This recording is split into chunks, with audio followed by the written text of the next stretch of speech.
Hello again. Hello again. I think we got Maxine's attention when I clapped. Yes. She always looks like, what's going on? You can't see her in the frame, but you should know that Mad Maxine, is here. She's our in-house producer. She's just waiting to go do something, I think. Go and smell the guinea pigs today. Her favorite. Mm-hmm. We're going to take a little bit of a stroll around the area. We cannot say the words, otherwise they get very excited. Right. So yeah. Was there something that you had in your brain that you wanted to talk about to begin with? Because I will just continue to blabber. Oh, I think we should talk about like our little adventures in the Masonic Temple and those types of things that we were doing this month. Okay. Yeah. Last month, I should say, because that was in October. Yeah. So, the Masonic Temple. Yeah. I'll just say, okay, so for anybody listening that doesn't know, Lords of October are making a movie. Yay! It's a feature. It's a documentary on the band and our interests in the supernatural and paranormal, of which two of us, Paul and myself, are happy believers. You're a believer.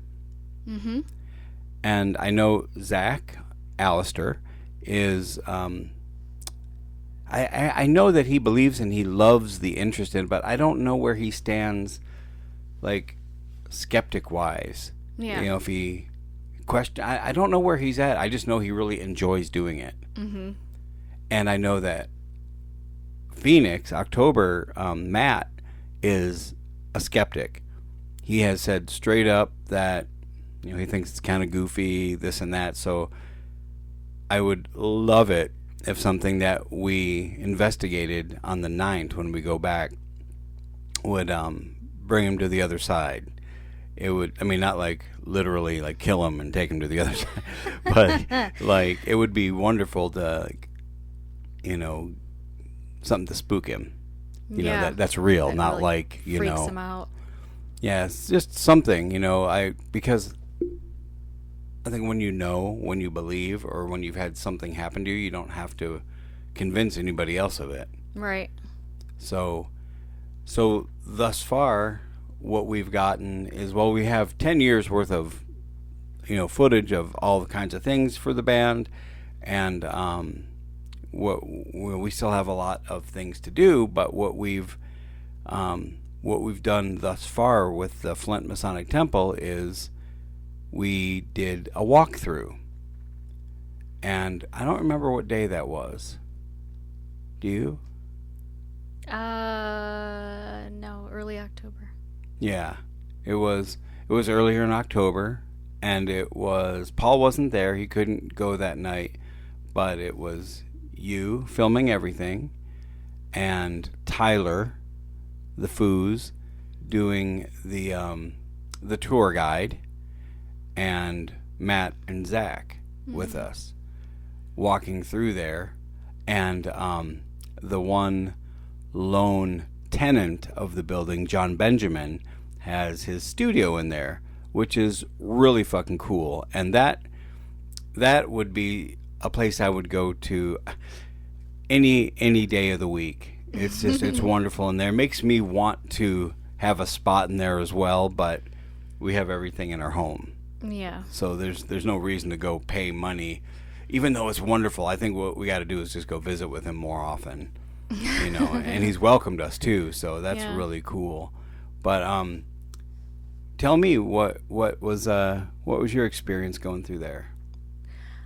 I find it interesting, like I guess the whole concept of like the Masonics and their weird secret society type of thing. You know, I want to know more about it from like actual people that have been there.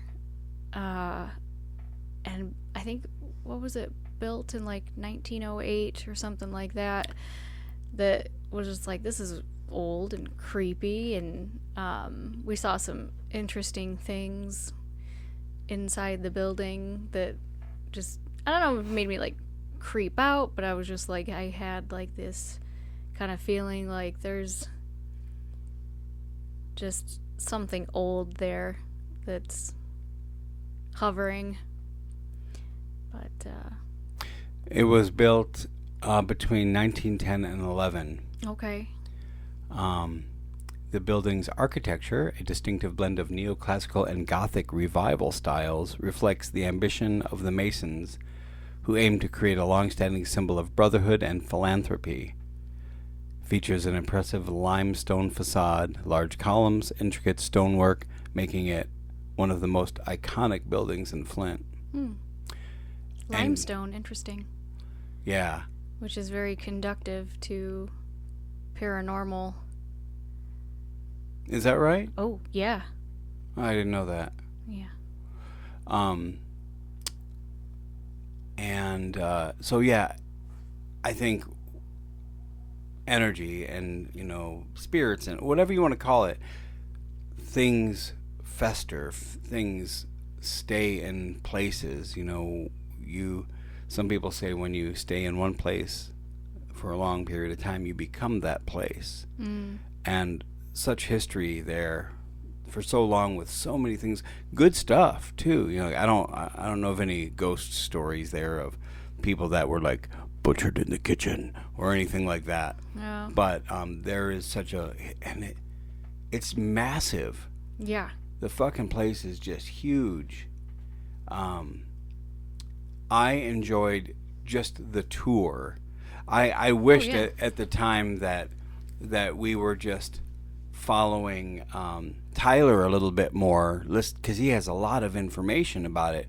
But we were also excited. I know Matt and Zach were talking about shooting music videos there, and Yeah. and you and I were like, it was just super exciting. Right. But Tyler, I thought, did a fantastic job, and he knows a lot. And then,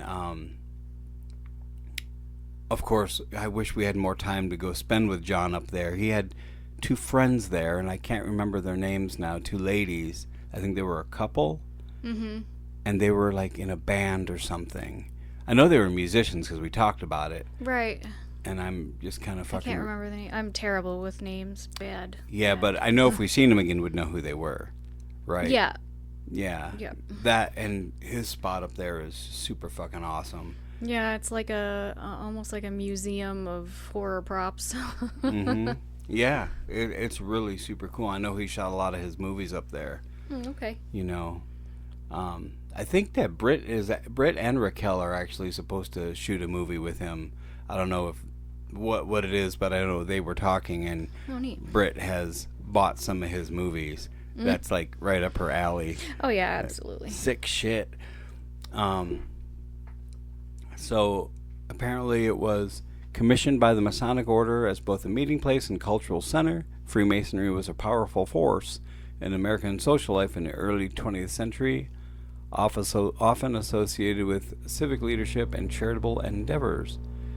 For decades, the Flint Masonic Temple served as a meeting point for various Masonic bodies, including the Blue Lodge, York Rite, and Scottish Rite.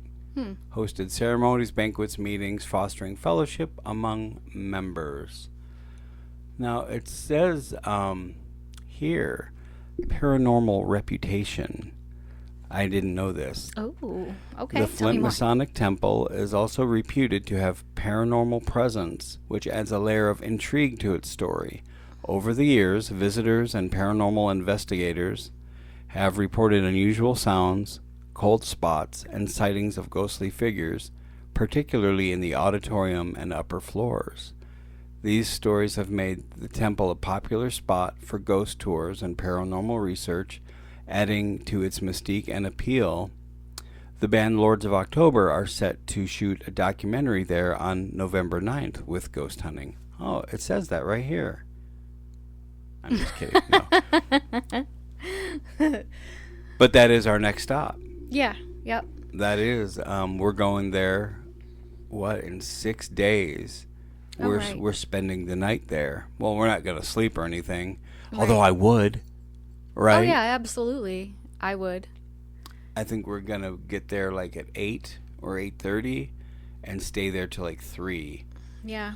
I mean, I would stay longer. I would just fucking set up, Right. if I could. I don't know about anybody else, but I mean, there's a cozy couch there that has "Help Me" written in the dust. yeah, that's There's some probably. interesting things written in the dust in that place. Get Out was one of them, and then there was a cabinet, when I opened it, there was a star shape and also like a intricate looking crucifix, but neither of those shapes had um, any like physical stuff to it. Like I didn't see anywhere else that had the crucifix or a star. It just was randomly in the dust, which was interesting. I'm convinced that the words "help me" were written by Tyler when he got stuck there one day without food. It is possible. I think it's very possible. Um, but yeah, that's a big part of the documentary Yeah. that I'm really excited to do, and I know you're shooting stuff, and Tyler will be shooting stuff, and then Damon is coming Yeah. to shoot stuff, and the little fucker, he wouldn't join the group chat. He doesn't want to get Messenger. He's like Anti-Facebook. yeah, right. He won't. I just said, why don't you just get a Messenger? Like that's what Russ does. He's got a like an anonymous messenger. He doesn't go on Facebook, Russ Adams, but he will go on Messenger as this other name, and nobody knows who it is. I was like, bitch, why don't you just come into the fucking group chat, and so you can be A he's like, part "Oh," of. yeah, and he's like, oh, just screenshot all the important stuff. Like, Oh, bitch, I don't dork. want to do that. Fucking little Right. bastard. I have to have a talk with his father. Um, but yeah, so, and then we were talking about what we're going to shoot it with, and Tyler had sent a picture. He's like, I'm going to use this one camera. Mm-hmm. And he sent it. It was like this old school kind of video camera. Oh, cool. And he's like, we should all have this one. I was like, well, wait a second. We're not all going to go out and buy one of these. And we have Galaxy S24s. Like, aren't they really good? They're like top of the line, Yeah. amongst like Android users. Yes. And Paul has one. Matt has one. You and I both have one. Yeah, we all have Galaxy phones. I It's think the same model. So, the Does- S24. Paul has an S24 Yeah. too. Yeah. And so Matt was saying, hey, if we're all going to use this, he said somebody can use mine. Paul has his, and you have yours. Right. So like, Damon could use Matt's, and Tyler can use Paul's. Well, Damon has a Galaxy phone too. It's just not an S24. I think it's got like the different model, but it would be just as nice. Yeah, and I don't know what's. See, I'm just kind of like punk rock. Like, go film it. It's a fucking documentary. Who gives a shit if it looks exactly the same? It doesn't have to look the same if it's punk rock. But Tyler was saying, yeah, they all should be the same one. And I'm gonna trust the people that have been doing this longer, because whenever I shoot stuff, it's with one or two of the same things. Yeah. But anyway, that's what's going on with that. And Tyler also said that there's an app, like a night vision app, that you can put on your phone. Yeah. So we gotta. I looked it up, but we should download it Okay. to see what it looks like on our phones. Yeah, that'd be interesting. Night vision, instead of having the lights there, night vision would be good. I'm gonna bring my dowsing rods. Mm-hmm. The little copper dowsing rods that will detect energy fields. To be interesting to to check Are you out. sure that they really work? I've tried it. How do you spell that?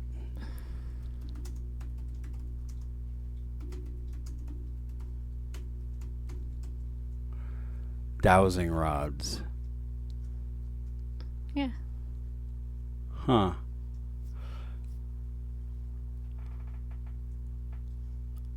Yes. Real tools made of metal or wood traditionally used in dowsing, a practice claimed to detect the presence of water, minerals, or other substances. The substance? But beneath the earth, people often use them to seek information about energy fields, spiritual presences, or even to communicate with spirits. Ooh. Although they are real physical objects, scientific evidence supporting their effectiveness is limited. Yeah. I just thought it would be interesting. In short, dowsing rods may reflect psychological factors at play rather than tapping into supernatural forces. The debate continues, with some advocating for their spiritual or traditional value, others viewing them through a skeptical scientific lens. So no, that's cool. Yeah. And I know that the Canellis clan, they have a bunch of tools. EVP meter. Is that what he brought the other day? Yes. So that was another cool thing that we did. Yeah. The Glenwood Cemetery in Flint. We went there the other day. So, and I hate talking to people because I'm talking to you, and you obviously know we went there the other day. Yeah. Not everybody might not know that we were married there on Friday, April 13th in like 2000. What was it? I can't remember. 2012. Was it 12? Yeah. God, it seems like so much longer ago.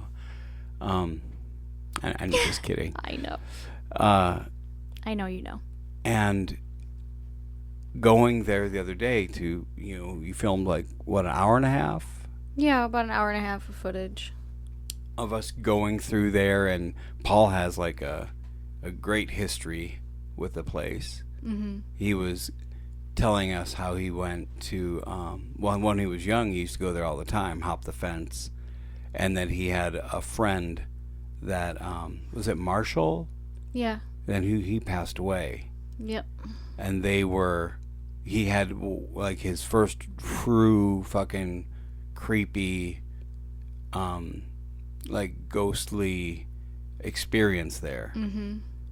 What did he say? That they were near the gully, and they could feel a presence, and then suddenly they saw footsteps in the leaves. In the grass. It was like crunching down the grass. Yes, and they could like physically see it.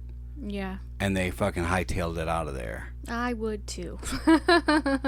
Yeah, I wouldn't. I'd probably stare for a minute, but then it would feel like, I should probably leave. Yeah, see, I wouldn't leave. I would just be like, what's up? Hello! Like, thank you. That's just how I feel about it. But when going through there, he had that EVP thing. Yeah. And it was quiet, right? Mm-hmm. And then when I was sharing about some stuff, it started to go off. Yeah. And it kept doing that various times. He was like, it's you, man. Like, he said there was something around me or from within. I don't know about those things. I just know that's what happened. That's what he said. Yeah. And that was pretty cool.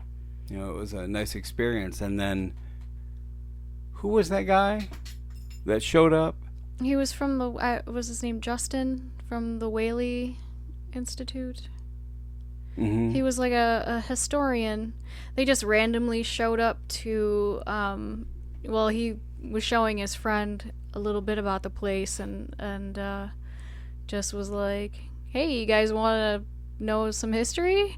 And we were like, whoa, okay, that's cool. It was so unexpected.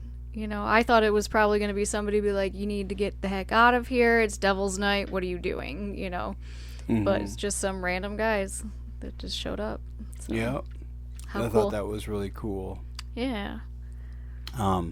And that did freak me out too. At first I saw these guys, hey, we disturbing you or whatever, and like I saw that guy and his friend didn't look like he would be hanging out with that guy. One guy looked like a business guy, Right. and the other guy looked like he should be in a rock band. Right. And I was like, what are these two fucking weirdos doing here? Yeah.